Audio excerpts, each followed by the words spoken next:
اب ہم ذکر شروع کرتے ہیں آدم علیہ السلام کا۔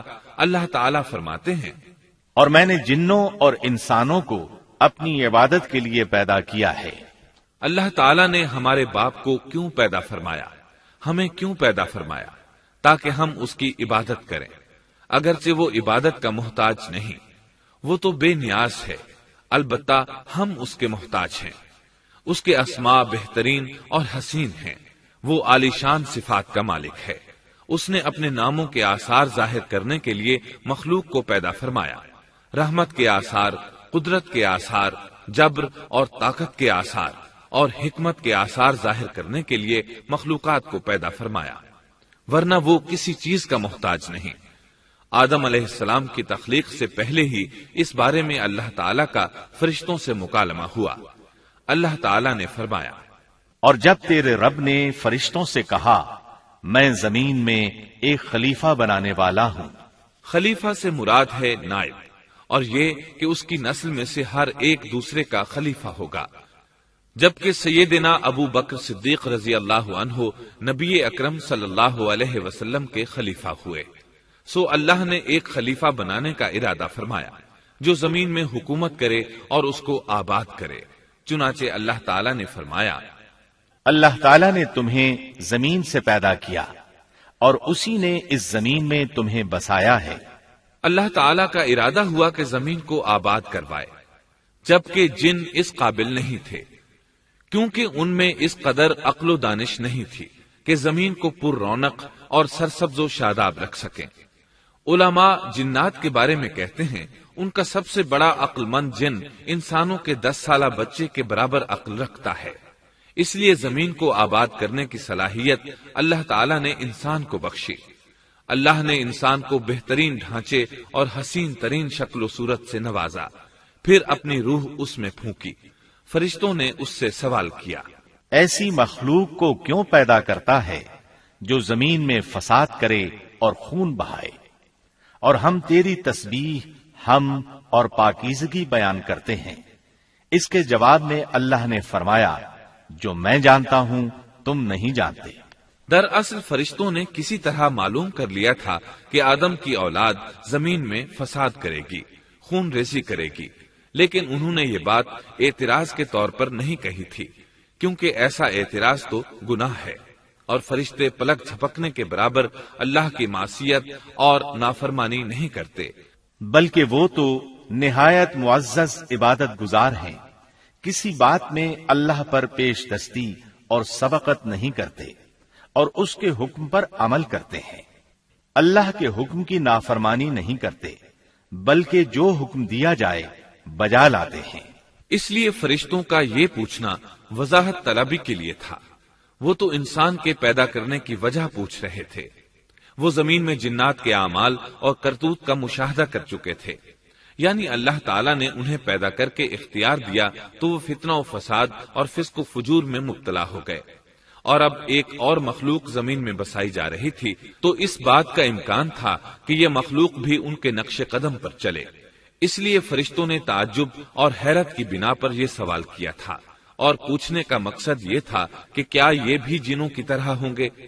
اس طرح انہیں یہ خدشہ لاحق ہوا کہ شاید ان سے اللہ کی عبادت میں کوتاہی یا کمی واقع ہوئی ہے، جس کی وجہ سے اللہ کو نئی مخلوق پیدا کرنا پڑی۔ اس لیے ان کی بات میں یہ بھی تھا کہ ہم تیری حمد اور ثنا بیان کرتے ہیں۔ بہرحال ان کے سوال کے دو مقصد تھے، کیا یہ جنوں کی طرح فساد کرنے والی قوم ہے؟ کیا ہم سے تیری عبادت میں کوتاہی ہوئی ہے؟ اس پر اللہ تعالیٰ نے فرمایا، جو میں جانتا ہوں وہ تم نہیں جانتے۔ اس موقع پر فرشتوں کے ذہنوں میں ایک اور بات بھی آئی، وہ آپس میں کہنے لگے کہ اللہ تعالیٰ جو بھی مخلوق پیدا کرے گا وہ ہم سے زیادہ معزز اور عالم نہیں ہو سکتی۔ یعنی جب فرشتوں نے باقی مخلوقات کا جائزہ لیا، مثلا آسمان، زمین، پہاڑ، جن، چوپایوں وغیرہ کا، تو انہوں نے سوچا یہ ہم سے زیادہ مرتبے والی نہیں ہے، لہذا یہ مخلوق بھی پیدا ہو رہی ہے تو یہ ہم سے زیادہ مرتبہ نہیں رکھتی۔ یہ ہمارا خاص مقام ہے کہ اللہ کی تسبیح میں مصروف ہیں، کفر سے محفوظ ہیں، ہر حکم بجا لاتے ہیں، اللہ کے تمام احکامات پورے کرتے ہیں، آسمان اور زمین میں اس کا حکم نافذ کرتے ہیں، اور اللہ کے نزدیک ہم سب سے زیادہ شرف والے ہیں۔ لہذا اگر یہ نئی مخلوق انسان بھی پیدا ہو جائے تو کیا ہوا، ہم سے زیادہ معزز اور علم والی تو نہیں ہوگی۔ بہرحال جب اللہ تعالیٰ نے آدم کو پیدا کیا تو زمین کی مٹی لانے کا حکم فرمایا، چنانچہ اللہ تعالیٰ کے پاس مٹی لائی گئی۔ امام ترمذی، ابن حبان اور امام احمد رحمت اللہ علیہ نے ایک حدیث بیان کی ہے جس کے الفاظ کچھ یوں ہیں: اللہ تعالیٰ نے آدم علیہ السلام کو مٹی کی ایک مٹھی سے پیدا فرمایا، اس مٹی کو اللہ تعالیٰ نے پوری زمین سے اٹھوایا تھا۔ یہی وجہ ہے کہ آدم کی اولاد زمین کے لحاظ سے ہی ظہور پذیر ہوئی۔ بعض سرخ رنگ کے ہیں تو بعض سیاہ اور بعض سفید، اور کچھ اس کے درمیان میں ہیں۔ بعض نیک ہیں، بعض خبیث، اور کچھ پاکیزہ قسم کے ہیں۔ انسان کی تخلیق مٹی سے شروع ہوئی، اس مٹی کو پانی سے تر کیا گیا تو یہ تین بن گئی۔ اسی وجہ سے قرآن مجید کی بعض آیات میں تراب کا لفظ آیا ہے۔ تراب خشک مٹی کو کہتے ہیں، اور بعض آیات میں تین کا لفظ آیا ہے۔ تین تر اور بھیگی مٹی کو کہتے ہیں۔ اللہ تعالیٰ فرماتے ہیں خلقہ من تراب، یعنی آدم کو تراب سے پیدا کیا گیا۔ مٹی کی عام حالت کو تراب کہتے ہیں، اور فرمایا جب آپ کے رب نے فرشتوں سے کہا کہ میں مٹی سے بشر کو پیدا کرنے والا ہوں، جب اس مٹی کو پانی سے زیادہ بھگویا گیا تو وہ لیسدار ہونا شروع ہو گئی، اسی لیے اللہ تعالیٰ نے فرمایا ہم نے انسان کو لیسدار اور چپکنے والی مٹی سے پیدا کیا۔ پھر اللہ تعالیٰ نے اپنے مبارک ہاتھوں سے انسان کا ڈھانچہ تیار کیا۔ اللہ نے فرمایا خلقت بیدی، میں نے اپنے دونوں ہاتھوں سے پیدا کیا۔ اللہ تعالیٰ نے انسان کی خلقت فرشتوں کے سپرد نہ کی، بلکہ بذات خود اسے تخلیق کے مراحل سے گزارا اور اپنے ہاتھوں سے اس کی تصویر کشی کی۔ اللہ نے انسان کو پہلے ایک مورتی کی صورت میں ڈھالا، اس کے بعد ایک مقررہ مدت تک چھوڑے رکھا، یہاں تک کہ گیلی مٹی خشک ہو گئی اور اس کا رنگ سیاہ ہو گیا، بدبو آنے لگی، پھر وہ کھنکھناتی مٹی میں بدل گئی، اور آخرکار آگ پر پکی ہوئی مٹی یعنی فخار ٹھیکری کی صورت اختیار کر گئی، جس سے مٹکے وغیرہ تیار کیے جاتے ہیں۔ سیاہ مٹی کو ہماون کہتے ہیں، اور بدبودار کو مسنون کہتے ہیں، اور کھنکھنا کر بولنے والی مٹی کو سلسال کہتے ہیں، اور ٹھیکری کی طرح کی مٹی کو الفخار کہتے ہیں۔ مختلف آیات میں یہ الفاظ وارد ہوئے ہیں۔ اور یقیناً ہم نے انسان کو کھنکھناتی خشک مٹی سے پیدا کیا جو کہ بدبودار اور سیاہ گارے سے خشک ہوئی تھی۔ اور فرمایا اللہ نے انسان کو کھنکھناتی مٹی سے پیدا کیا جو کہ ٹھیکری کی طرح تھی۔ ان تمام آیات کریمہ میں کوئی تناقض، تعارض اور اختلاف نہیں، اس لیے کہ ان مختلف آیات میں انسان کو اس کی تخلیق کے مختلف مراحل کی یاد دہانی کرائی گئی ہے۔ خلاصہ کلام یہ ہوا کہ تخلیق کے عمل کا پہلا مرحلہ تراب تھا، یعنی عام حالت والی خشک مٹی، پھر تین یعنی بھگوئی ہوئی مٹی، پھر لیسدار مٹی یعنی سلسال، پھر ٹھیکری کی طرح کی مٹی یعنی فخار، اور یہ کام جمعے کی آخری گھڑی میں کیا گیا۔ اور یہ دن اللہ کے لحاظ سے شمار ہونے والے دنوں میں سے ہمارے دنوں کی طرح نہ تھا، ہمارے اور اللہ کے دن مختلف ہیں۔ تخلیق آدم دراصل اللہ کا کرشمہ ہے، انسانوں کو ایک صورت عطا کی گئی۔ اس مرحلے کا تذکرہ بخاری اور مسند احمد کی ایک روایت میں ہے۔ اللہ نے آدم کو پیدا کیا اور ان کا قد 60 ہاتھ یا 60 میٹر لمبا تھا۔ تمام جنتی لوگ اس قد آدم کے ساتھ جنت میں داخل ہوں گے، اور اس وقت سے لے کر آج تک مخلوق کا قد کم ہوتا چلا آ رہا ہے۔ بعد والے لوگ گزشتہ زمانے کے لوگوں سے ہمیشہ چھوٹے قد کے ہوتے چلے آ رہے ہیں۔ بہرحال سب سے پہلے اور سب سے لمبے انسان آدم علیہ السلام تھے۔ امام احمد نے منفرد طور پر ایک روایت بیان کی ہے، اس میں رسول اکرم صلی اللہ علیہ وسلم نے آدم علیہ السلام کی لمبائی 60 ہاتھ یعنی 60 میٹر اور چوڑائی 7 ہاتھ بیان فرمائی ہے۔ سبحان اللہ، سیدنا آدم کس قدر ضخیم اور عظیم مخلوق تھے، صحیح مسلم اور مسند احمد کی روایت میں ہے، اللہ نے آدم کو پیدا کیا تو اسے اپنی منشا کے مطابق کچھ عرصہ ڈھانچے کی صورت میں چھوڑے رکھا۔ ابلیس اس کے ارد گرد چکر لگانے لگا۔ اس نے دیکھا کہ وہ پیٹ والا ہے۔ وہ سمجھ گیا کہ یہ مخلوق اپنے آپ پر کنٹرول نہیں کر سکے گی۔ اس حدیث سے معلوم ہوتا ہے کہ انسانوں کی طرح جنات کا پیٹ نہیں ہے، صرف انسان ایسا ہے جس کا اندر والا حصہ کھوکھلا ہے۔ بہرحال اللہ نے انسان کو اس شکل و صورت میں پیدا فرمایا۔ احادیث مبارکہ میں آدم علیہ السلام اور ابلیس ملعون کا قصہ تفصیل سے بھی موجود ہے اور مختصر بھی۔ مثلا تفسیر تبری میں سیدنا عبداللہ بن عباس رضی اللہ عنہما سے روایت ہے، اللہ تعالیٰ نے آدم علیہ السلام کی مٹی کا حکم دیا، مٹی لائی گئی۔ اللہ تعالیٰ نے آدم علیہ السلام کو لیسدار اور بدبودار سیاہ مٹی سے پیدا فرمایا، اور یہ کام اللہ نے اپنے مبارک ہاتھوں سے کیا۔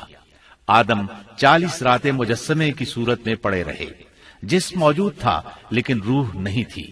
ابلیس آتا، اس ڈھانچے کو ٹھوکر لگاتا تو جسم سے ایسی آواز نکلتی جیسے خالی مٹکے پر ہاتھ مارنے سے نکلتی ہے۔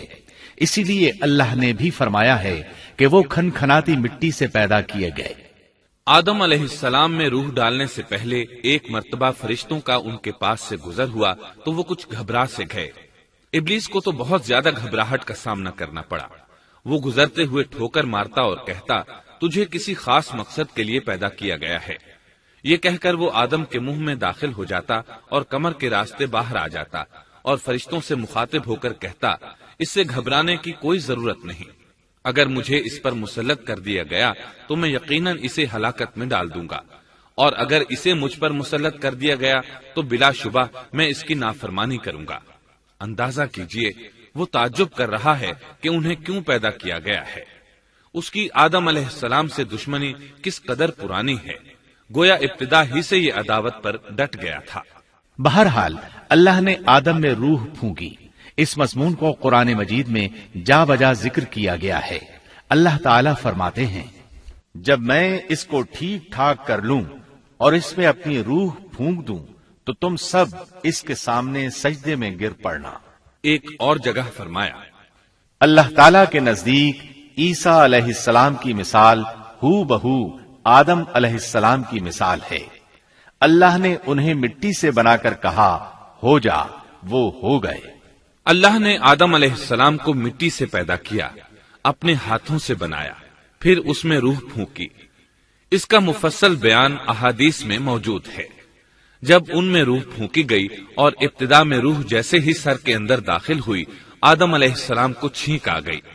فرشتوں نے آدم علیہ السلام سے کہا، الحمدللہ کہیے۔ انہوں نے کہہ دیا۔ اللہ کی اس تعریف کے جواب میں اللہ تعالی نے فرمایا، رحمک ربک، یعنی تجھ پر تیرا رب رحم فرمائے۔ سبحان اللہ، اللہ ذوالجلال والاکرام نے آدم علیہ السلام میں روح مکمل ہونے سے پہلے ہی انہیں اپنی رحمت سے سرفراز فرما دیا۔ بہرحال جب روح ان کی آنکھوں میں داخل ہوئی اور انہوں نے جنت کے پھلوں کو دیکھا تو ان میں غور و فکر کرنے لگے۔ جب روح پیٹ میں داخل ہوئی تو کھانے کی طلب محسوس ہوئی۔ ابھی روح ٹانگوں تک پہنچی نہیں اور کھانے کی خواہش پہلے ہی محسوس ہونے لگی۔ اس جلد بازی اور عجلت کی وجہ سے اللہ تعالی نے فرمایا، انسان جلد باز مخلوق ہے۔ جب آدم علیہ السلام کو پیدا کر دیا گیا تو اللہ تعالیٰ نے ان کی پشت پر ہاتھ پھیرا۔ ہاتھ پھیرتے ہی ان کی پشت سے قیامت تک پیدا ہونے والے انسان باہر نکل آئے۔ آدم کی تمام اولاد ان کے سامنے ظاہر ہو گئی، اور یہ بات نہایت وضاحت اور صراحت کے ساتھ قرآن مجید اور احادیث مبارکہ میں موجود ہے۔ مسلم بن یسار رحمت اللہ علیہ بیان کرتے ہیں کہ سیدنا عمر بن خطاب رضی اللہ عنہ سے کسی نے اس آیت کریمہ کے بارے میں پوچھا، اور جب آپ کے رب نے اولاد آدم کی پشت سے ان کی اولاد کو نکالا اور ان سے انہی کے بارے میں اقرار لیا کہ کیا میں تمہارا رب نہیں، سب نے جواب دیا، ہاں کیوں نہیں، ہم سب گواہ بنتے ہیں، تاکہ تم لوگ قیامت کے روز یوں نہ کہو ہم تو اس سے محض بے خبر تھے، یا یوں کہو کہ پہلے پہلے شرک تو ہمارے بڑوں نے کیا اور ہم ان کے بعد ان کی نسل میں ہوئے، لہذا کیا تو ان غلط راہ والوں کے فعل پر ہمیں ہلاکت میں ڈالے گا؟ سیدنا عمر رضی اللہ عنہ نے اس شخص کے سوال کے جواب میں فرمایا، میں نے سنا ہے کہ رسول اللہ صلی اللہ علیہ وسلم فرما رہے تھے، اللہ نے آدم علیہ السلام کو پیدا کیا، پھر اپنے دائیں ہاتھ کو اس کی پشت پر پھیرا اور اس سے نسل انسانی کو باہر نکالا اور ان کی طرف اشارہ کر کے فرمایا، میں نے انہیں جنت کے لیے پیدا کیا ہے اور یہ جنت والوں کے اعمال کریں گے۔ پھر اپنے ہاتھ کو دوبارہ آدم علیہ السلام کی پشت پر پھیرا اور اس سے نسل انسانی کو باہر نکالا اور ان کی طرف اشارہ کر کے فرمایا، میں نے انہیں آگ کے لیے پیدا کیا ہے اور یہ آگ والوں کے اعمال کریں گے۔ اس پر ایک شخص نے نبی اکرم صلی اللہ علیہ وسلم سے سوال کیا، اے اللہ کے رسول صلی اللہ علیہ وسلم، تو پھر ہمارے اعمال کس حساب میں شمار ہوں گے؟ آپ نے جواب میں فرمایا، اللہ تعالیٰ جب کسی بندے کو جنت کے لیے پیدا کرتا ہے تو اس سے جنت والوں کے کام کرواتا ہے، حتیٰ کہ جنت والے اعمال میں سے ہی کسی عمل پر اس کا موت سے سامنا ہوتا ہے، اس وجہ سے اللہ اسے جنت میں داخل کرتا ہے، اور جب اللہ کسی بندے کو آگ کے لیے پیدا کرتا ہے تو اسے آگ والے اعمال پر لگا دیتا ہے، یہاں تک کہ وہ آگ والے اعمال میں سے کسی عمل پر مرتا ہے، اس کی وجہ سے اللہ اسے آگ میں داخل کر دیتا ہے۔ ہر شخص کے لیے اس کام میں آسانی پیدا کر دی جاتی ہے جس کے لیے وہ پیدا کیا گیا ہے۔ لیکن یہ بات ذہن میں ہر وقت موجود رہنی چاہیے کہ اللہ نے انسان کو اختیار دے رکھا ہے کہ وہ اپنی عقل اور فکر کی روشنی میں اللہ کے احکامات پر عمل پیرا ہو کر خود کو جنتی بنا لے، یا عقل کا درست استعمال نہ کرتے ہوئے شیطان کا پٹا گلے میں ڈال لے اور جہنم میں جگہ بنا لے۔ یہ تو اللہ نے انسان کو اختیار دے رکھا ہے، اس کی مرضی کہ جنت والے اعمال کرے یا جہنم والے۔ ہر انسان میں دونوں طرف جانے کی طاقت اور صلاحیت موجود ہے۔ اللہ نے انسان کو مجبور نہیں بنایا، البتہ ہر انسان کو جو بھی رویہ اختیار کرنا تھا اللہ کو اس کا علم تھا، اور اس کا علم برحق ہے، قطعی ہے، اس میں کوئی غلطی نہیں ہو سکتی، اس لیے اس نے اپنے علم کے مطابق تقدیر لکھ دی۔ اب ہم جو کچھ کرتے ہیں تقدیر سے مجبور ہو کر نہیں کرتے، بلکہ اپنے اختیار سے کرتے ہیں، اور چونکہ تقدیر بھی اللہ کے حکم سے لکھی گئی اس لیے اس میں بھی کوئی خطا واقع نہیں ہوتی۔ لہذا تقدیر کا یہ مطلب نہیں کہ انسان تقدیر کی بنا پر ہدایت ماننے یا نہ ماننے پر مجبور ہے، ایسی بات قطعاً نہیں۔ اور درست بات یہ ہے کہ تقدیر کا مسئلہ بہت زیادہ پیچیدہ ہے اور مشکل ترین مسائل میں سے ہے، یہاں اس کی تفصیل کا موقع نہیں۔ جب اللہ نے آدم علیہ السلام کو پیدا کر لیا اور اس میں اپنی روح پھونک دی تو فرشتوں کو حکم دیا کہ آدم کو سجدہ کرے۔ ابلیس ایک بہت نیک اور بزرگ جن تھا، اس نے کبھی اللہ کی نافرمانی نہیں کی تھی، اسی بنا پر وہ بلند مرتبہ پا کر فرشتوں میں شامل ہو چکا تھا، لیکن فرشتوں کی جنس سے قطعاً نہیں تھا۔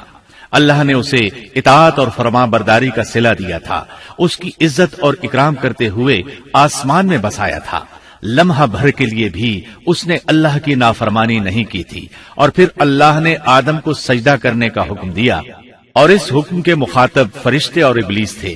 صرف فرشتوں کے لیے یہ حکم نہیں تھا بلکہ ابلیس بھی اس حکم میں شامل تھا، کیونکہ اللہ تعالیٰ فرماتے ہیں، اور یقیناً ہم نے تمہیں پیدا کیا، پھر ہم ہی نے تمہاری صورت بنائی، پھر ہم نے فرشتوں سے کہا کہ آدم کو سجدہ کرو، تو سوائے ابلیس کے سبھی نے سجدہ کیا، وہ سجدہ کرنے والوں میں شامل نہ ہوا۔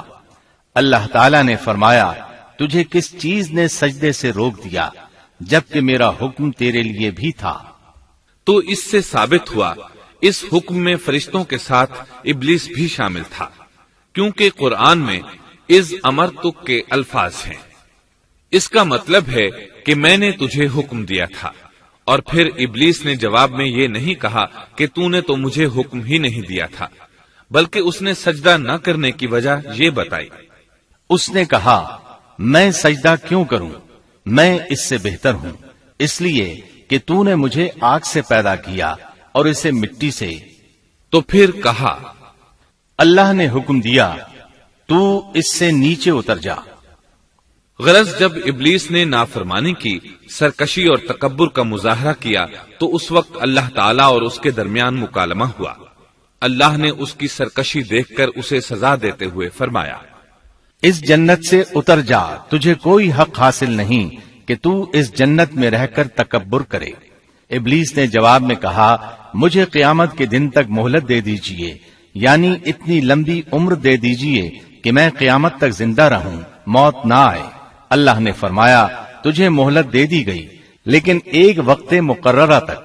اور جب شیطان اس طرف سے مطمئن ہو گیا کہ اسے مہلت مل گئی، تب اس نے کہا، چونکہ تو نے مجھے گمراہ کر دیا ہے، اس وجہ سے میں قسم کھاتا ہوں کہ میں انسانوں کی گمراہی کے لیے تیرے سیدھے راستے پر بیٹھ جاؤں گا، پھر ان کے آگے سے، ان کے پیچھے سے، ان کے دائیں سے، ان کے بائیں سے، ان کے پاس آؤں گا، اور آپ ان میں سے اکثر لوگوں کو شکر گزار نہیں پائیں گے۔ اللہ تعالیٰ نے شیطان کا رد کرتے ہوئے فرمایا، یہاں سے ذلیل و خوار ہو کر نکل جا۔ ان میں سے جو شخص بھی تیرا حکم مانے گا، میں ایسے تمام گمراہوں سے جہنم کو بھر دوں گا۔ جو انسان بھی تیرا پیروکار بنے گا، وہ جہنم کا مستحق اور حقدار ٹھہرے گا۔ قرآن مجید میں دوسرے مقامات پر بھی اس گفتگو کو نئے پیرائے میں دہرایا گیا ہے۔ مثلاً اللہ نے فرمایا، یقیناً ہم نے انسان کو کھنکھناتی مٹی سے پیدا فرمایا ہے، جو کہ سڑے ہوئے گارے کی تھی، اور اس سے پہلے ہم نے جنات کو لو والی آگ سے پیدا کیا۔ اور جب تیرے پروردگار نے فرشتوں سے فرمایا، میں انسان کو سیاہ بدبودار کھنکھناتی مٹی سے پیدا کرنے والا ہوں، جب میں اسے پورا بنا چکوں اور اس میں اپنی روح پھونک دوں تو تم سب اس کے لیے سجدے میں گر پڑنا۔ چنانچہ تمام فرشتوں نے سجدہ کیا سوائے ابلیس کے، اس نے سجدہ کرنے والوں میں شمولیت اختیار کرنے سے صاف انکار کر دیا۔ اللہ تعالیٰ نے فرمایا، اے ابلیس، تجھے کیا ہوا کہ تو سجدہ کرنے والوں میں شامل نہ ہوا؟ وہ بولا، میں ایسے انسان کو سجدہ نہیں کر سکتا جسے تو نے سیاہ بدبودار کھنکھناتی مٹی سے پیدا کیا ہے۔ اللہ تعالیٰ نے فرمایا، اب تو بہشت سے نکل جا، کیونکہ تو مردود ہے اور تجھ پر قیامت کے دن تک میری پھٹکار ہے۔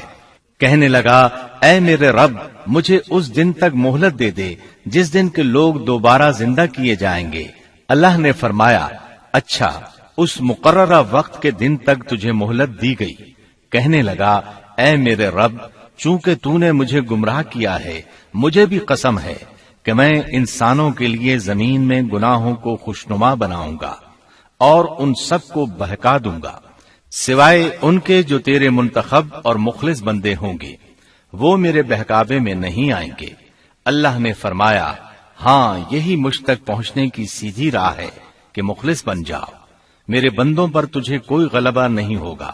البتہ جو گمراہ لوگ تیری پیروی کریں گے، یقیناً ان کے وعدے کی جگہ جہنم ہے۔ ایک اور مقام پر اللہ تعالیٰ فرماتے ہیں، جب ہم نے فرشتوں کو حکم دیا کہ آدم کو سجدہ کرو تو ابلیس کے سوا سب نے سجدہ کیا۔ اس نے کہا، کیا میں اسے سجدہ کروں جسے تو نے مٹی سے پیدا کیا ہے؟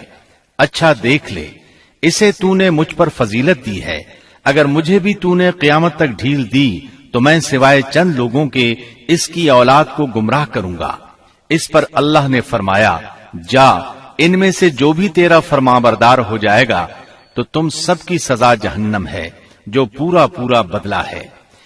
ان میں سے تو جسے بھی اپنی آواز کے ساتھ بہکا سکتا ہے بہکا لے، اور ان پر اپنے سوار اور پیادے چڑھا لا، یعنی اپنے گھڑ سوار لشکر اور پیدل لشکر کو چڑھا کر لے آ، اور اپنا ہر داؤ، ہر ترکیب اور ہر اسلحہ استعمال کر لے، اور ان کے مالوں اور اولاد میں بھی شرکت کر لے، اور تو انہیں دل بہلانے والے وعدے دے لے، یعنی ان کے برے اعمال بنا سنوار کر انہیں دکھا اور غلط خواہشات دلا، جنت، دوزخ اور دوبارہ زندہ نہ ہونے کے وعدے دے، اور ان سے شیطان کے جتنے بھی وعدے ہوتے ہیں سب کے سب سراسر فریب ہیں۔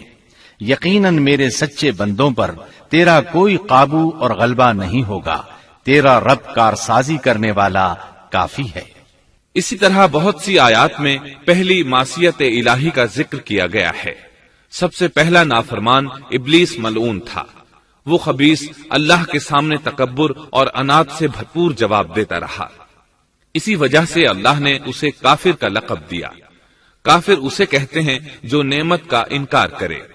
اللہ نے اس پر اتنا فضل و کرم اور انعام و احسان کیا کہ بلند ترین مرتبے تک پہنچا دیا، لیکن اس نے اللہ کی اس نعمت کی قدر نہ کی، پرواہ نہ کی اور کفر کا راستہ اختیار کیا۔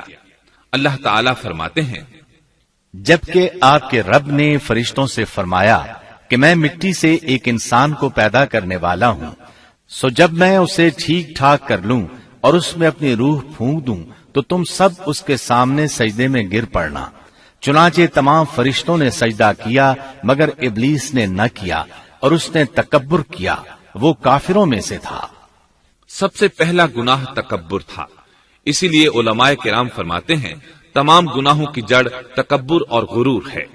نبی اکرم صلی اللہ علیہ وسلم نے اپنی امت کو تکبر نہ کرنے کا سختی سے حکم فرمایا، اس کی برائی، وبال اور ہلاکت سے آگاہ فرمایا۔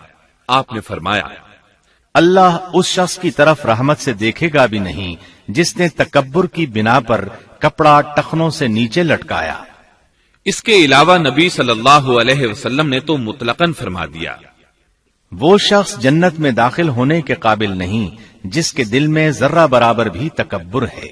جو شخص اپنے کپڑے، اپنے مکان اور اپنے قبیلے پر فخر کرتا ہے اس سے اللہ کی رحمت اٹھ جاتی ہے۔ اسی لیے نبی صلی اللہ علیہ وسلم نے جب اپنے صحابہ کرام کو دیکھا کہ مہاجر صحابی انصار صحابہ کے خلاف اور انصاری صحابی مہاجرین صحابہ کے خلاف آواز لگا رہے ہیں تو آپ نے فرمایا، اس جاہلیت والی پکار کو چھوڑو، یہ بہت بدبودار ہے۔ برادری کی بنیاد پر لڑنا، باہم فخر کرنا برے نتائج کا ذریعہ ہے۔ گناہوں کی بنیاد بھی تکبر ہے۔ اس لیے ہر مومن کو چاہیے کہ اپنے نوکر، خادم، ملازم یا کسی بھی مسکین پر کبھی بھی فخر و غرور کا اظہار نہ کرے، کیونکہ یہی اللہ کی سب سے پہلی نافرمانی وجود میں آئی تھی۔ تکبر کا یہ ذکر ضمناً آ گیا۔ ہم پھر اپنے موضوع کی طرف لوٹتے ہیں۔ اللہ نے آدم علیہ السلام کو پیدا کیا اور انہیں عالم بنا کر ہی تخلیق کیا، یعنی جب وہ پیدا ہوئے تو جاہل نہیں تھے۔ اللہ نے آدم علیہ السلام کو فرشتوں سے بھی بڑا عالم بنا کر پیدا فرمایا۔ بے شمار احادیث میں آدم علیہ السلام کی ابتدا اور ان کے علم کا ذکر موجود ہے۔ جب اللہ نے آدم میں مکمل روح ڈال دی اور وہ اپنے پاؤں پر کھڑے ہو گئے تو اللہ نے انہیں حکم دیا، جاؤ فرشتوں کی جماعت کو السلام علیکم کہو۔ آدم اور فرشتوں کی زبان عربی تھی، یہی زبان اہل جنت کی ہے۔ آدم گئے، جا کر سلام کہا، انہوں نے جواب میں کہا وعلیکم السلام ورحمت اللہ، یعنی تجھ پر اللہ کی سلامتی اور رحمت ہو۔ اللہ نے فرمایا، یہ تیرا اور تیری اولاد کا آپس میں ایک دوسرے کو تحفہ اور ہدیہ ہے۔ اللہ نے آدم علیہ السلام کو ابتدا ہی میں تمام نام سکھا دیے۔ مفسرین نے ان ناموں کے بارے میں بہت بحثیں ذکر کی ہیں۔ مضبوط موقف سیدنا عبداللہ بن عباس رضی اللہ عنہما کا ہے کہ اللہ نے آدم علیہ السلام کو ہر چیز کا نام سکھا دیا تھا، مثلا یہ پہاڑ ہے، یہ سمندر ہے، یہ پرندہ ہے، یہ درخت ہے وغیرہ۔ وہ آسمان اور زمین کی ہر چیز کا نام جانتے تھے۔ یہ علم کیسا تھا، انسان نے کس طرح ہر چیز کا نام پہچان لیا۔ یقیناً اللہ انسان میں یہ طاقت پیدا کر سکتا ہے کہ وہ ہر علم کا احاطہ کر سکے۔ اللہ نے آدم علیہ السلام کو ہر چیز کا نام اور اس کی صنعت اور کام بھی معلوم کرا دیا۔ آگ، لوہے، لکڑی، غرض ہر چیز کا نام اور استعمال ذہن میں ڈال دیا۔ وہ کس قدر عظیم علم سے بہرور ہوئے، سبحان اللہ۔ بہرحال اللہ نے آدم علیہ السلام کو صرف شکل و صورت اور تخلیق ہی میں بلند مرتبہ عطا نہیں کیا تھا، بلکہ عقل و علم کے لحاظ سے بھی بلند درجے اور مقام پر فائز کیا تھا، جیسا کہ اللہ تعالیٰ فرماتے ہیں، اللہ نے آدم علیہ السلام کو ہر چیز کا نام سکھا دیا، پھر ان چیزوں کو فرشتوں پر پیش کیا اور فرمایا، مجھے ان چیزوں کے نام بتاؤ اگر تم سچے ہو۔ مطلب یہ کہ تم اپنے دعوے میں کہاں تک سچے ہو؟ جب آدم کی تخلیق ہوئی تو تم نے کہا تھا اللہ جو چاہے پیدا کر لے، قسم ہے وہ ہم سے زیادہ معزز اور عالم نہیں ہوگا۔ اس دعوے میں اگر تم سچے ہو تو ذرا ان اشیاء کے نام تو بتاؤ۔ اللہ تعالیٰ نے آدم علیہ السلام کا زیادہ معزز ہونا، مکرم ہونا اور علم و معرفت والا ہونا واضح کرنے کے لیے فرشتوں کو حکم دیا کہ آدم علیہ السلام کو سجدہ کریں۔ یہ سجدہ تعظیمی تھا، عبادت والا سجدہ نہیں تھا۔ سجدہ تعظیمی پہلے وقتوں میں جائز تھا، لیکن اب حرام ہے۔ اسی لیے تو یعقوب علیہ السلام، ان کی بیوی اور 11 بیٹوں نے یوسف علیہ السلام کو سجدہ کیا تھا۔ بہرحال فرشتوں نے آدم علیہ السلام کو سجدہ کیا۔ اس سے معلوم ہو جاتا ہے کہ کون زیادہ عزت اور عظمت والا ہے۔ یقیناً آدم علیہ السلام زیادہ شرف اور منزلت کے حقدار ٹھہرے۔ جب اللہ تعالیٰ نے ان کی عزت، تکریم اور تعظیم ثابت فرما دی، تب علم و معرفت میں ان کی برتری ثابت کرنے کے لیے فرمایا، اگر تم اپنے قول میں سچے ہو تو ان چیزوں کے نام بتاؤ۔ تب فرشتوں نے کہا، فرشتے کہنے لگے، اے اللہ تو پاک ہے، ہمیں تو صرف اتنا ہی علم ہے جتنا تو نے ہمیں سکھا رکھا ہے، مکمل حکمت و علم والا تو ہی ہے۔ اللہ تعالیٰ نے آدم علیہ السلام سے فرمایا، اے آدم تم ان فرشتوں کو ان چیزوں کے نام بتاؤ۔ آدم ہر چیز کا نام بتانے لگے، کسی جگہ بھی انہوں نے غلطی نہیں کی۔ جب انہوں نے فرشتوں کو تمام چیزوں کے نام بتا دیے تو اللہ تعالیٰ نے فرشتوں کو مخاطب کر کے کہا، کیا میں نے تمہیں پہلے ہی نہیں کہہ دیا تھا کہ زمین اور آسمان کا غیب میں ہی جانتا ہوں، اور میرے علم میں ہے جو تم ظاہر کر رہے ہو اور جو چھپا رہے ہو۔ یہاں ذہن میں سوال ابھرتا ہے کہ فرشتے کیا چھپا رہے تھے؟ وہ راز والی بات یہی تھی کہ اللہ ہم سے زیادہ معزز اور عالم مخلوق پیدا نہیں کرے گا۔ واضح رہے، ہم آپ کو صرف واقعات ہی نہیں سنا رہے، صرف سیرت اور تاریخ ہی بیان نہیں کر رہے، بلکہ قرآن بھی پڑھ پڑھ کر سنا رہے ہیں۔ اور قرآن کو اس وقت تک سمجھنا محال ہے جب تک کہ ان واقعات کی تفصیل موجود نہ ہو۔ خیر، اس کے بعد اللہ تعالیٰ نے اما حوا کو پیدا فرمایا۔ انہیں آدم علیہ السلام کے فوراً بعد پیدا نہیں فرمایا، بلکہ آدم علیہ السلام نے کافی عرصہ جنت میں تنہا بسر کیا، اور حدیث میں ہے کہ وہ وحشت محسوس کرتے تھے، تنہائی کو شدت سے محسوس کرنے لگے تھے۔ آخر کار ایک روز جب وہ سو رہے تھے تو اللہ تعالیٰ نے ان کی بائیں پسلی سے اما حوا علیہ السلام کو پیدا فرمایا اور آدم علیہ السلام کا ہم سفر بنا دیا۔ اللہ فرماتے ہیں، اے لوگو اپنے اس پروردگار سے ڈر جاؤ جس نے تم سب کو ایک ہی جان سے پیدا کر ڈالا، اور اس جان یعنی آدم علیہ السلام سے ان کی بیوی کو پیدا کیا۔ آدم علیہ السلام کے وجود ہی سے حوا کا وجود بنایا گیا، وہ کوئی الگ مخلوق نہیں تھی۔ جب آدم علیہ السلام بیدار ہوئے تو انہوں نے اپنے قریب ایک عورت کو بیٹھے دیکھا۔ پوچھنے لگے، تم کون ہو؟ حوا علیہ السلام نے کہا، عورت۔ آدم علیہ السلام نے پھر پوچھا، تجھے کس لیے پیدا کیا گیا ہے؟ وہ بولی، آپ کے لیے، تاکہ آپ مجھ سے سکون اور انس حاصل کریں۔ جب فرشتوں نے آدم علیہ السلام کو ایک عورت سے باتیں کرتے دیکھا تو کہنے لگے، اب ایک اور نئی مخلوق پیدا کی گئی ہے۔ آدم علیہ السلام نے ان مخلوقات کا نام تو بتا دیا تھا جو مشہور و معروف تھیں، ان کا نام پوچھنا چاہیے۔ انہوں نے آدم علیہ السلام سے سوال کیا، انہوں نے فوراً جواب دیا، حوا، اس لیے کہ اللہ نے تو آپ کو ہر چیز کا نام سکھا دیا تھا۔ فرشتوں نے کہا، ان کا نام حوا کیوں رکھا گیا ہے؟ آدم علیہ السلام نے جواب دیا، اس لیے کہ اسے ایک زندہ چیز سے پیدا کیا گیا ہے، حیات کی نسبت سے حوا نام رکھا گیا۔ مسلم شریف میں ہے، سیدنا ابو ہریرہ رضی اللہ عنہ روایت کرتے ہیں کہ رسول اللہ صلی اللہ علیہ وسلم نے فرمایا، جو شخص اللہ اور آخرت کے دن پر ایمان رکھتا ہے، جب وہ کسی معاملے کے لیے حاضر ہو تو بھلائی والی بات کرے یا خاموش رہے، اور عورتوں کے بارے میں بھلائی کی وصیت حاصل کر لو، یعنی ان کے ساتھ اچھا سلوک کرو، کیونکہ عورت پسلی سے پیدا کی گئی ہے، اور پسلی میں زیادہ ٹیڑھا حصہ اوپر والا حصہ ہوتا ہے۔ اگر تم اس کو سیدھا کرنا چاہو گے تو توڑ ڈالو گے، اور اگر اس کو چھوڑ دو گے تو وہ اسی طرح ہمیشہ ٹیڑھی رہے گی۔ عورتوں کے بارے میں بھلائی کی وصیت حاصل کر لو۔ مطلب یہ کہ اسی حالت میں گزر بسر کرو، عورتوں کے بارے میں بھلائی کی وصیت حاصل کر لو۔ اس حدیث کا مطلب یہ ہے کہ عورتوں پر جبر کر کے زبردستی ان کی طبیعت کو بدلا نہیں جا سکتا، اور عورت ذات کو نہایت نرمی اور پیار سے رکھو۔ ان کی طبیعتوں میں ٹیڑھا پن ہے، وہ کبھی جذبات سے مغلوب ہو جاتی ہے اور عقل کھو بیٹھتی ہے۔ اگر کوئی اسے سیدھا کرنا چاہے تو اس سے لا تعلقی، دوری اور طلاق کی نوبت آ جائے گی۔ اگر اسے چھوڑ دو گے تو ٹیڑھا پن برقرار رہے گا۔ مرد کو بہت حوصلے سے اس صورتحال کو سنبھالنا چاہیے۔ احادیث میں سیدنا ابراہیم علیہ السلام کی زوجہ سیدہ سارہ علیہ السلام کا قصہ موجود ہے۔ وہ حوا علیہ السلام کے بعد کائنات کی سب سے زیادہ خوبصورت عورت تھی۔ احادیث سے یہ اشارہ ملتا ہے کہ حوا علیہ السلام ابتدائے انسانیت سے لے کر قیامت تک پیدا ہونے والی تمام عورتوں میں خوبصورت تھیں۔ اب ابلیس لگا اپنے وسوسے شروع کرنے۔ آدم اور حوا علیہ السلام دونوں اللہ کے حکم سے جنت میں تھے کہ شیطان نے انہیں پھسلانے کی کوشش شروع کر دی۔ اللہ تعالیٰ فرماتے ہیں، اور ہم نے کہہ دیا اے آدم تم اور تمہاری بیوی جنت میں رہو اور جہاں سے چاہو با فراغت کھاؤ۔ جنت بھی کیسی؟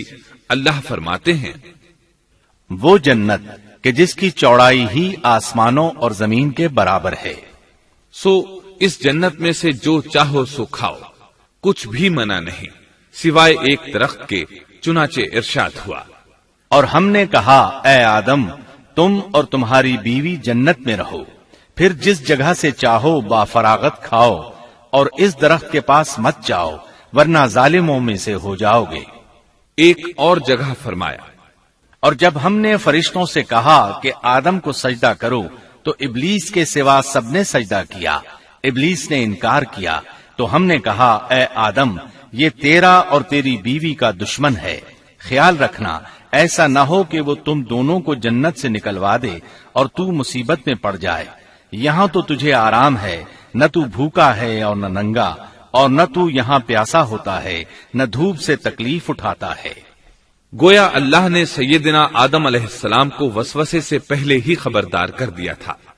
ان آیات سے یہ بھی پتا چلا کہ انسان سے ابلیس کی عداوت اور دشمنی ابتدا ہی سے چلی آ رہی ہے، اور یہ بھی ثابت ہوا کہ جو لوگ کہتے ہیں کہ انسان ابتدا میں ننگا تھا ان کا قول صحیح نہیں، اس لیے کہ اللہ تعالیٰ نے جنت میں بھی آدم علیہ السلام پر لباس رکھا اور زمین میں بھی لباس نازل کر دیا، جیسا کہ اللہ تعالیٰ فرماتے ہیں، اے آدم کی اولاد ہم نے تم پر لباس کو نازل کیا جو تمہاری شرمگاہوں کو چھپاتا ہے اور زینت کا سبب بھی ہے، اور تقوی کا لباس اس سے بھی بہتر ہے۔ لہذا آدم ابتدا میں ننگے نہیں تھے، انہیں تو ننگے پن کا علم ہی نہیں تھا، نہ ہی ان کی بیوی کو برہنہ ہونے کا علم تھا۔ اللہ نے آدم علیہ السلام کو کامل نعمتوں سے نوازا، بھوک نہ پیاس، یہاں تک کہ پیاس کے اسباب سے بھی محفوظ، نہ گرمی اور نہ دھوپ، پھر بے انتہا حسن و جمال، مشقت نہ تکلیف، بدبختی نہ بدقسمتی۔ آدم اور حوا علیہ السلام کے دلوں میں وسوسہ ڈالنے کے بارے میں بھی قرآن نے روشنی ڈالی ہے۔ پھر شیطان نے ان دونوں کے دلوں میں وسوسہ ڈالا۔ یہ وسوسہ اس نے ان دونوں کو طمع دلانے کی صورت میں پورا کیا، اور یہ طمع دلائی کہ اس درخت کو کھانے سے ہمیشگی اور بقا ملتی ہے اور کبھی نہ ختم ہونے والی بادشاہت حاصل ہوتی ہے، اور اس وسوسے کا مقصد یہ تھا تاکہ ان کا پردہ بدن جو ایک دوسرے سے پوشیدہ تھا دونوں کے روبرو بے پردہ کر دے۔ ان کی شرمگاہوں کو ننگا کرنے کے لیے اس نے ایسا کیا۔ وہ دونوں کپڑے میں ملبوس تھے، ستر ڈھانپ رکھا تھا۔ جب انہوں نے اس درخت سے کھایا تو لباس نیچے گر گیا، دونوں برہنہ ہو گئے۔ یہی شیطان چاہتا تھا کہ انہیں برہنہ کر دے، اللہ کی نافرمانی پر اکسائے۔ ارشاد ہوتا ہے، شیطان نے انہیں وسوسہ ڈالا، کہنے لگا اے آدم کیا میں تجھے دائمی زندگی کا درخت اور وہ بادشاہت نہ بتلا دوں جو کبھی پرانی نہ ہو؟ جب تم اس درخت سے کھاؤ گے تو ہمیشہ زندہ رہنے والے بن جاؤ گے اور زبردست بادشاہت حاصل کر لو گے۔ اس نے یہ تمنا بھی دلائی۔ تمہارے رب نے تم دونوں کو اس درخت سے اس لیے منع کیا ہے کہ تم دونوں فرشتے نہ بن جاؤ یا ہمیشہ زندہ رہنے والے نہ بن جاؤ۔ یعنی تم اس درخت سے کھا لو گے تو فرشتے بن جاؤ گے اور ہمیشہ قائم دائم رہو گے۔ پھر وہ وسوسہ ڈالتے ہوئے جھوٹی قسمیں کھانے لگا، جیسا کہ ارشاد ہوتا ہے، اور ان دونوں کے روبرو قسمیں کھانے لگا کہ یقین آ جائے میں آپ کا خیر خواہ ہوں۔ اللہ کی قسم کھانے لگا اور اس وقت سے جھوٹی قسموں کی ابتدا ہوئی۔ اس نے ان دونوں کو فریب دے کر بہکا لیا، جیسا کہ فرمایا فَدَلَّاهُمَا بِغُرُورٍ، یعنی دھوکے سے انہیں پھسلایا، حالانکہ انہیں کسی چیز کی کمی نہیں تھی۔ بھلا وہاں کیا محتاجی ہو سکتی تھی؟ جنت میں سکون سے زندگی بسر کر رہے تھے۔ جنت سے بڑھ کر کیا چاہیے؟ ہمیشہ کے لیے جنت مل چکی تھی۔ اللہ تعالیٰ فرماتے ہیں، ان دونوں نے جب درخت کو چکھا، دونوں کا پردہ بدن ایک دوسرے کے روبرو کھل گیا، دونوں اپنے بدنوں پر درختوں کے پتے جوڑ جوڑ کر رکھنے لگے۔ کپڑے اترنے پر دونوں کو حیا آئی، اس لیے کہ انسان کی فطرت میں برہنہ ہونے کی ناپسندیدگی شامل ہے۔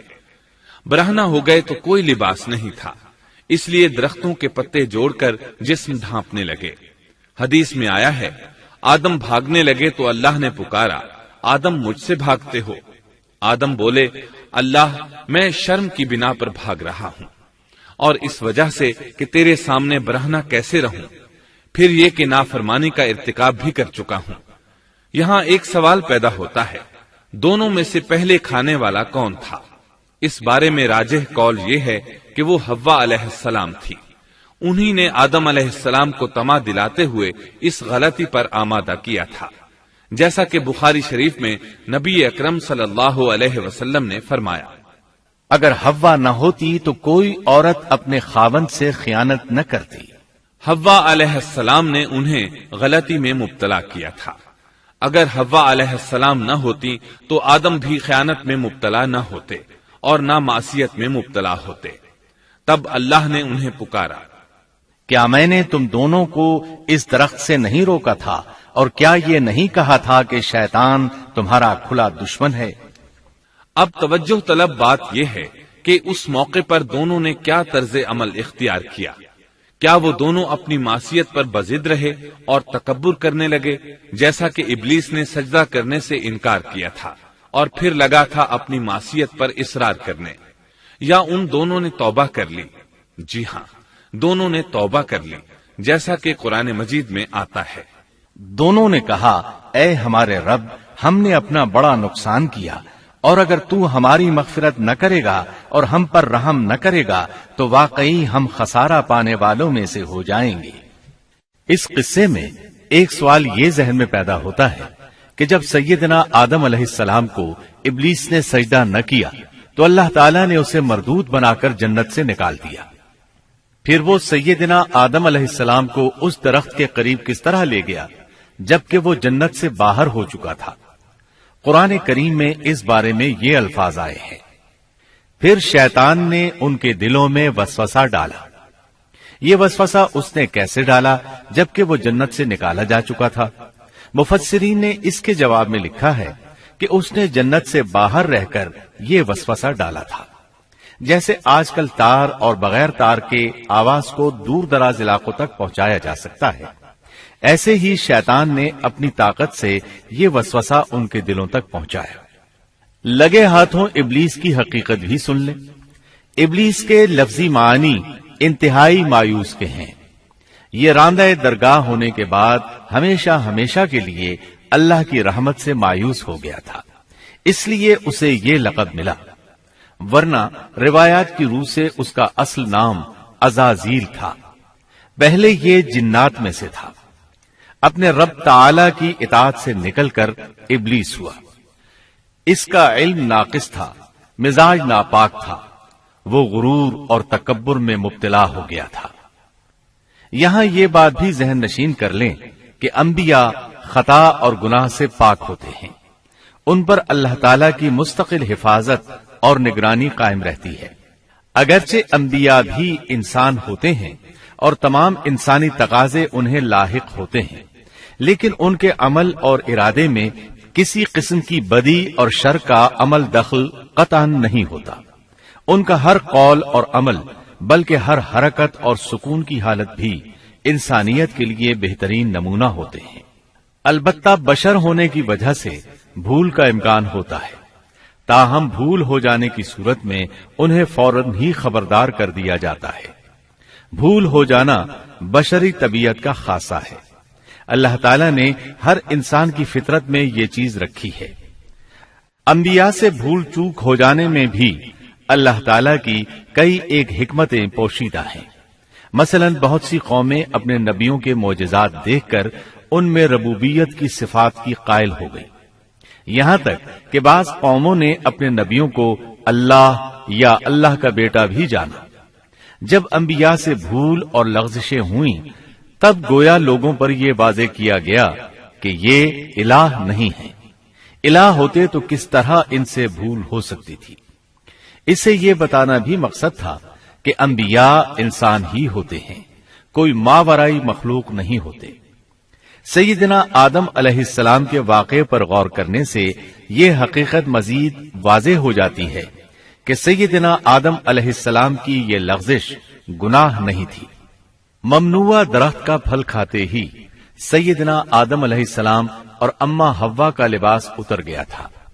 اللہ کا حکم ہوا، قال اهبطوا، جنت سے اتر جاؤ، تم آپس میں ایک دوسرے کے دشمن ہوگے اور تمہارے واسطے زمین میں رہنے کی جگہ ہے اور ایک وقت تک نفع حاصل کرنا ہے۔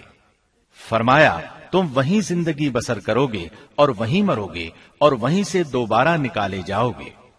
قرآن مجید کے دیگر مقامات میں بھی اس قصے کی تفصیل موجود ہے۔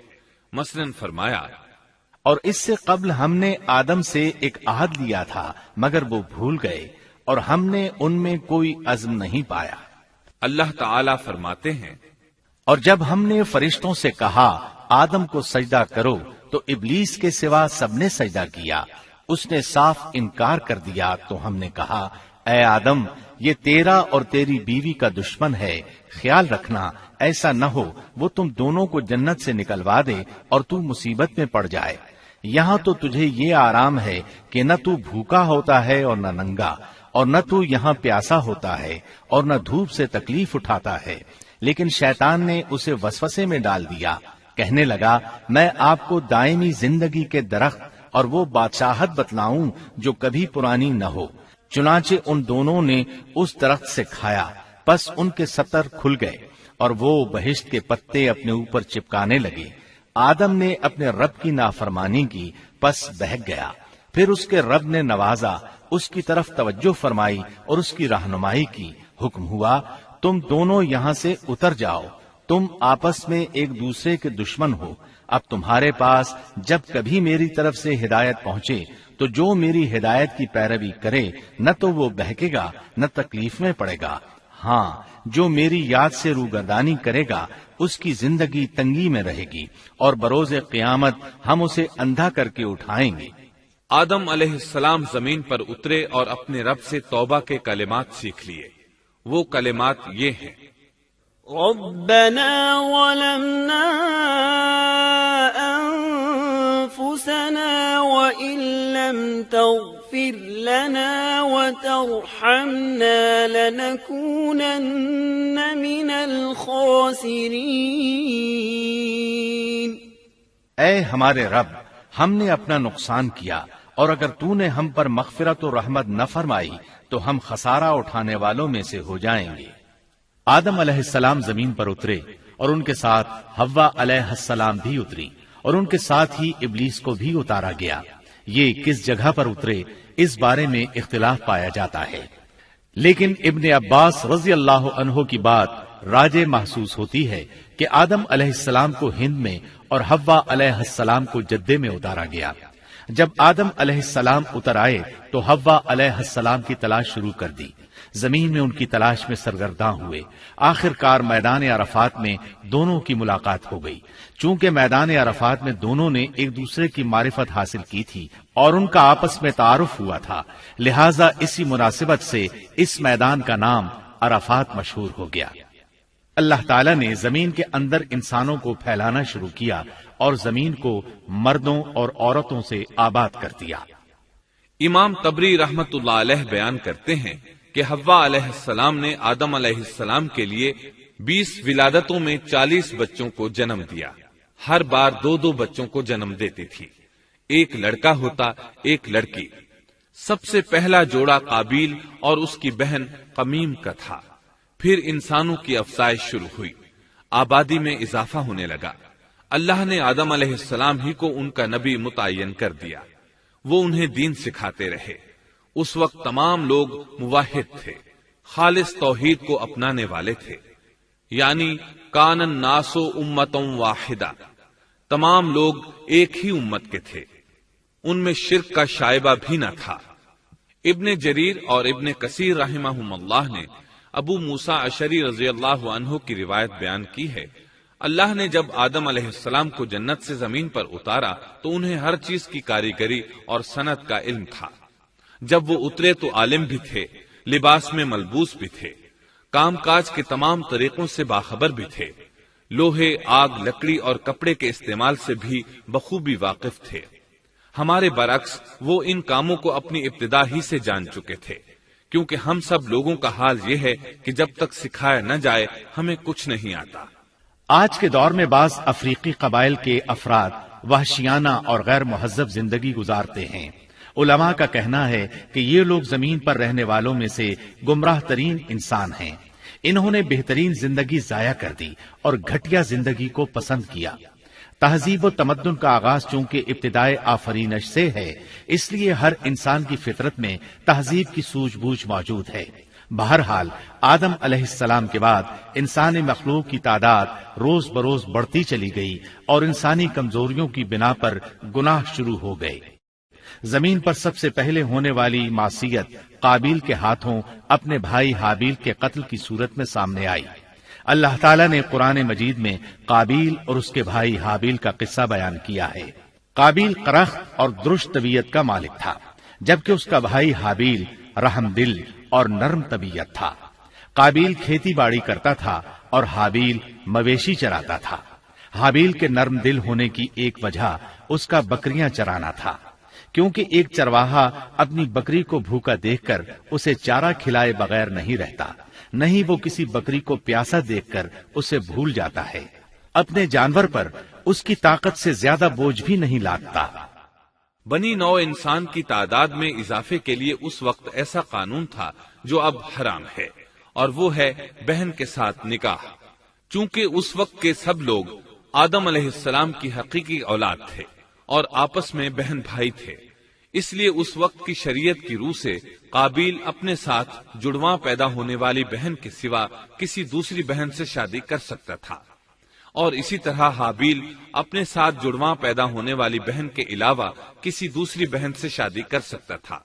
اس کی صورت یہ تھی کہ قابیل کی شادی حابیل کی بہن سے ہو اور حابیل کی شادی قابیل کی بہن سے ہو، لیکن ہوا یہ کہ حابیل کی بہن خوبصورتی میں قابیل کی بہن سے کم تھی، اس لیے قابیل نے حابیل کی بہن سے شادی کرنے سے انکار کر دیا اور اپنی جڑواں بہن سے شادی کی خواہش ظاہر کی، لیکن ایسا کرنا آدم علیہ السلام کی شریعت میں حرام تھا۔ آپ نبی بھی تھے اور رسول بھی۔ رسول اور نبی میں فرق یہ ہے کہ رسول پر شریعت اور احکام نازل ہوتے ہیں، لیکن نبی پر شریعت نازل نہیں ہوتی، البتہ اس کی طرف وحی نازل ہوتی ہے اور معجزات عطا کیے جاتے ہیں، جبکہ شریعت صرف رسولوں ہی پر نازل کی جاتی ہے۔ آدم علیہ السلام بھی چونکہ رسول تھے، اس لیے ان کی شریعت میں یہ قانون تھا کہ کوئی شخص اپنے ساتھ جڑواں پیدا ہونے والی بہن کے ساتھ شادی نہیں کر سکتا۔ قابیل اس شرعی حکم کی وجہ سے غضبناک ہو گیا، اس نے تعجب کا اظہار کرتے ہوئے اس قانون کو ماننے سے انکار کر دیا۔ آدم علیہ السلام نے ان دونوں کے درمیان فیصلہ کرتے ہوئے انہیں حکم دیا کہ دونوں اللہ کے حضور ایک ہدیہ پیش کریں۔ ہدیہ اس جانور کو کہتے ہیں جسے اللہ کے نام پر ذبح کر کے فقراء میں تقسیم کر دیا جائے۔ اس سے مقصود اللہ کے لیے اپنی نیت کو خالص کرنا ہوتا ہے۔ اس عمل کو قربانی کہا جاتا ہے۔ آدم علیہ السلام کے زمانے میں قربانی کا جو قانون تھا اس کے قبول ہونے کی نشانی طے تھی، اور وہ یہ کہ آسمان سے ایک آگ نمودار ہوتی اور اس قربانی کو جلا دیتی۔ اس کا مطلب تھا قربانی قبول ہو چکی ہے، اور اگر آگ قربانی کو نہ جلاتی تو سمجھ لیا جاتا کہ قربانی قبول نہیں ہوئی۔ آخر قربانی کا دن آ پہنچا۔ حابیل نے اپنے مویشیوں میں سے ایک بہترین جانور لیا اور قربان گاہ میں لا کر اللہ کے حضور پیش کر دیا۔ دوسری طرف قابیل نے اپنی کھیتی کے غلے میں سے ردی قسم کا غلہ قربانی کے لیے پیش کیا۔ دوسرے دن دونوں قربان گاہ پہنچے تو انہوں نے دیکھا کہ حابیل کی قربانی قبول ہو چکی ہے، جبکہ قابیل کی قربانی کو آگ نے چھوا تک نہیں تھا۔ یہ دیکھ کر قابیل حابیل پر غضبناک ہوا۔ شیطان نے بھی اسے وسوسے میں مبتلا کیا کہ اپنے بھائی کو قتل کر دے۔ اس نے اپنے بھائی حابیل کو جان سے مار ڈالنے کا پختہ ارادہ کر لیا۔ اس وقت تک روئے زمین پر کوئی انسان قتل نہیں ہوا تھا۔ انسانی تاریخ میں یہ پہلا قتل ہے جس کا ارتکاب قابیل نے کیا۔ وہ اپنے بھائی حابیل کے پاس گیا اور اس سے بولا، میں تجھے قتل کر دوں گا۔ جواب میں حابیل نے کہا، اگر تو مجھے قتل کرنے کی کوشش کرے گا تو میں اپنے دفاع میں ہاتھ نہیں اٹھاؤں گا، اس لیے کہ میں چاہتا ہوں تو اپنے دیگر گناہوں کے ساتھ میرے قتل کا گناہ بھی اٹھا لے، تیرے گناہ زیادہ ہو جائیں۔ چنانچہ ایک تاریک رات میں حابیل سویا ہوا تھا کہ قابیل ایک بڑا سا پتھر اٹھا کر اس کے پاس آیا۔ اس نے وہ پتھر اپنے بھائی کے سر پر دے مارا۔ اس طرح اس نے حابیل کو قتل کر دیا، روئے زمین پر قتل کی ابتدا کر دی، زمین کو پہلے خون سے رنگ دیا۔ تاریخ انسانی میں یہ سب سے پہلا جرم تھا جو قابیل کے ہاتھوں ہوا۔ قتل تو وہ کر بیٹھا، اب حیران اور پریشان ہوا کہ اس کی لاش کا کیا کرے۔ اس وقت تک نسل انسانی موت سے بھی دوچار نہیں ہوئی تھی۔ آدم علیہ السلام کی اولاد میں سے اس وقت تک کوئی فوت نہیں ہوا تھا، اس لیے قابیل کو معلوم نہیں تھا کہ مردے کے ساتھ کیا کیا جائے۔ اسی کشمکش کے عالم میں اس نے بھائی کی لاش کو کمر پر اٹھا لیا اور چل پڑا۔ چلا جا رہا تھا کہ اللہ نے 2 کوے بھیجے۔ دونوں کوے آپس میں لڑ پڑے، ایک نے دوسرے کو ہلاک کر دیا۔ اب زندہ کوا مٹی کھودنے لگا۔ اس طرح اس نے ایک گڑھا تیار کر لیا، مردہ کوے کو اس میں رکھا اور اوپر مٹی ڈال دی۔ اس طرح قابیل کو دفن کا طریقہ معلوم ہوا۔ اس نے بھی گڑھا کھودا اور حابیل کی لاش کو اس میں دبا دیا۔ وہ اپنے کیے پر نادم ضرور تھا، لیکن اس نے اللہ سے معافی نہ مانگی، جبکہ انسان کے لیے ضروری ہے کہ اس سے کوئی گناہ ہو جائے تو اللہ سے معافی مانگے۔ قابیل اور حابیل کے درمیان جو مکالمہ ہوا، اللہ تعالیٰ نے اس کا ذکر سورہ مائدہ آیت 27 تا 29 میں کیا ہے۔ اللہ فرماتے ہیں، آدم علیہ السلام کے دونوں بیٹوں کا کھرا کھرا حال بھی انہیں سنا دو۔ ان دونوں نے ایک نذرانہ پیش کیا، ان میں سے ایک کی نذر تو قبول ہو گئی اور دوسرے کی قبول نہ ہوئی تو وہ کہنے لگا، میں تجھے مار ہی ڈالوں گا۔ اس نے کہا، اللہ تقوی والوں ہی کا عمل قبول کرتا ہے، گو تو میرے قتل کے لیے دسترازی کرے، لیکن میں تیرے قتل کے لیے ہرگز اپنا ہاتھ نہیں بڑھاؤں گا۔ میں تو اللہ تعالی پروردگار عالم سے خوف کھاتا ہوں۔ میں تو چاہتا ہوں کہ تو میرا گناہ اور اپنا گناہ اپنے سر پر رکھ لے اور دوزخیوں میں شامل ہو جائے۔ ظالموں کا یہی بدلہ ہے۔ اس کا مطلب یہ تھا کہ تیرے اور گناہوں کے ساتھ میرے قتل کا گناہ بھی تیرے ذمہ لگے اور تو ظالموں میں سے ہو جائے۔ حابیل کے قتل کے بعد قابیل پر جو گزری اس کا ذکر اللہ نے سورہ مائدہ آیت 30 اور 31 میں کیا ہے۔ پس اسے اس کے نفس نے اپنے بھائی کے قتل پر آمادہ کر دیا اور اس نے اسے قتل کر ڈالا، اس سے وہ نقصان والوں میں سے ہو گیا۔ پھر اللہ تعالیٰ نے ایک کوے کو بھیجا جو زمین کھود رہا تھا تاکہ اسے دکھائے کہ وہ کس طرح اپنے بھائی کی ناش کو چھپا سکتا ہے۔ وہ کہنے لگا، ہائے افسوس، کیا میں ایسا کرنے سے بھی گیا گزرا ہو گیا کہ اس کوے کی طرح اپنے بھائی کی لاش کو دفنا دیتا۔ پھر تو بڑا ہی پشیمان اور شرمندہ ہوا۔ امام احمد، ترمذی اور ابو داود نے سیدنا سعد بن ابی وقاص رضی اللہ عنہ سے روایت کی ہے کہ انہوں نے سیدنا عثمان رضی اللہ عنہ کی شہادت کے فتنے کے وقت فرمایا، میں گواہی دیتا ہوں کہ رسول اکرم صلی اللہ علیہ وسلم نے فرمایا تھا، ایک بہت بڑا فتنہ رونما ہوگا، اس میں بیٹھنے والا کھڑے ہونے والے سے بہتر ہوگا اور کھڑا ہونے والا چلنے والے سے بہتر ہوگا اور چلنے والا دوڑنے والے سے بہتر ہوگا۔ کسی نے کہا، اگر کوئی میرے گھر میں داخل ہو کر میری طرف ہاتھ بڑھائے تاکہ وہ مجھے قتل کر دے تو آپ صلی اللہ علیہ وسلم نے فرمایا، تو آدم علیہ السلام کے بیٹے کی طرح قتل ہو جا، یعنی اس فتنے میں قتل ہو جانا۔ حابیل کی سنت پر عمل کرتے ہوئے خود ہاتھ نہ اٹھانا، قاتل کہلانے کی بجائے مقتول ہونے کو پسند کرنا۔ اسی طرح مسند احمد کی ایک روایت میں ہے، رسول اللہ صلی اللہ علیہ وسلم نے فرمایا، دنیا میں جب بھی کوئی ظلم سے قتل ہوتا ہے تو اس کا گناہ آدم علیہ السلام کے پہلے بیٹے قابیل کی گردن پر ضرور ہوتا ہے، اس لیے کہ وہ پہلا شخص ہے جس نے ظالمانہ قتل کی ابتدا کی اور یہ ناپاک طریقہ جاری کیا۔ اس حدیث سے اس جرم کی نوعیت کا بخوبی اندازہ ہوتا ہے کہ اللہ تعالیٰ نے اس کو صرف ایک قتل قرار نہیں دیا بلکہ اس کو ایک گھناؤنی حرکت قرار دیا۔ قیامت تک آنے والے لوگ جو اس گناہ کے مرتکب ہوں گے ان کا کچھ گناہ قابیل کے حساب میں ڈالا جائے گا۔ حابیل کو قتل کرنے کے بعد قابیل نے اپنی بیوی کو ساتھ لیا اور دور دراز نرم زمین کے پاس جا کر رہائش پذیر ہو گیا اور آدم علیہ السلام کے سامنے تک نہ ہوا۔ آدم علیہ السلام پہاڑوں کے قریب ایک بستی میں رہ رہے تھے، یہ ان سے بہت دور جا بسا تھا۔ اس طرح قابیل کا آدم علیہ السلام سے رابطہ بالکل ختم ہو گیا اور اس سے ایک نئی نسل کی ابتدا ہوئی۔ فحاشی اور اریانی کو ان کے ہاں عروج حاصل تھا۔ عبادت یہ لوگ اگرچہ اللہ ہی کی کرتے تھے لیکن آدم علیہ السلام کی شریعت کے خلاف بے حیائی کے دل دادا تھے۔ تقوی کی قلت، احکام الہی کی نافرمانی اور فحاشی کا فروغ ان کے شب و روز کا معمول تھا۔ اس کے بعد لوگ دو گروہوں میں تقسیم ہو گئے، شریر اور برے لوگ قابیل کے ساتھ مل گئے اور آدم علیہ السلام کے دیگر بیٹے اور نیک لوگ آدم علیہ السلام کے ساتھ مل گئے۔ آدم علیہ السلام 960 سال زندہ رہے۔ ان کی کل عمر تو 1000 سال تھی لیکن 40 سال کم کر دی گئی۔ سیدنا ابو ہریرہ رضی اللہ عنہ بیان کرتے ہیں کہ رسول اللہ صلی اللہ علیہ وسلم نے فرمایا، جب اللہ نے آدم علیہ السلام کو پیدا فرمایا تو ان کی پیٹھ پر ہاتھ پھیرا، اس طرح قیامت تک جتنے انسان پیدا ہونے والے تھے ان کی روحیں وجود میں آ گئیں۔ پھر ہر انسان کی آنکھوں کے درمیان ایک نور رکھ کر آدم علیہ السلام کے سامنے پیش کیا۔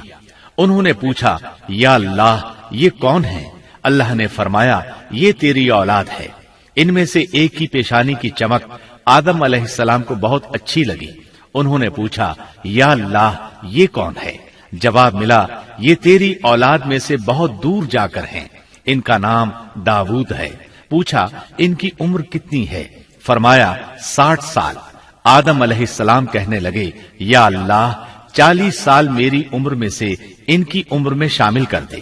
اس سلسلے میں دوسری روایت یوں آئی ہے، جب آدم علیہ السلام کی روح قبض کرنے کے لیے فرشتہ آیا تو وہ کہنے لگے، میری عمر میں تو ابھی 40 سال باقی ہیں۔ اس وقت ان کی عمر 960 سال تھی۔ انبیاء اپنی عمر سے واقف ہوتے ہیں۔ فرشتے نے کہا، کیا آپ کو یاد نہیں آپ نے اپنی عمر کے 40 سال اپنی اولاد داؤد کو ہبہ کر دیے تھے؟ رسول اللہ صلی اللہ علیہ وسلم نے فرمایا، چونکہ آدم علیہ السلام نے انکار کیا تو ان کی اولاد بھی انکار کی عادی ہے۔ آدم علیہ السلام خود بھول گئے، ان کی اولاد بھی بھولتی ہے۔ آدم علیہ السلام نے خطا کی، ان کی اولاد بھی خطا کرتی ہے۔ حابیل کے قتل کے بعد اللہ تعالیٰ نے آدم اور حوا علیہ السلام کو اس کا نعم البدل عطا کیا۔ اس کا نام انہوں نے شیس رکھا۔ شیس کا مطلب ہے اللہ کا دیا ہوا تحفہ۔ حابیل کے قتل پر آدم اور حوا علیہ السلام دونوں بہت غمگین ہوئے، اس لیے اللہ نے بدلے میں انہیں شیس علیہ السلام عطا فرمائے۔ سیدنا ابو ذر غفاری رضی اللہ عنہ سے مروی ایک صحیح حدیث میں ہے کہ رسول اللہ صلی اللہ علیہ وسلم نے فرمایا، اللہ تعالیٰ نے 104 صحیفے نازل فرمائے، ان میں سے 50 صحیفے شیس علیہ السلام پر نازل ہوئے۔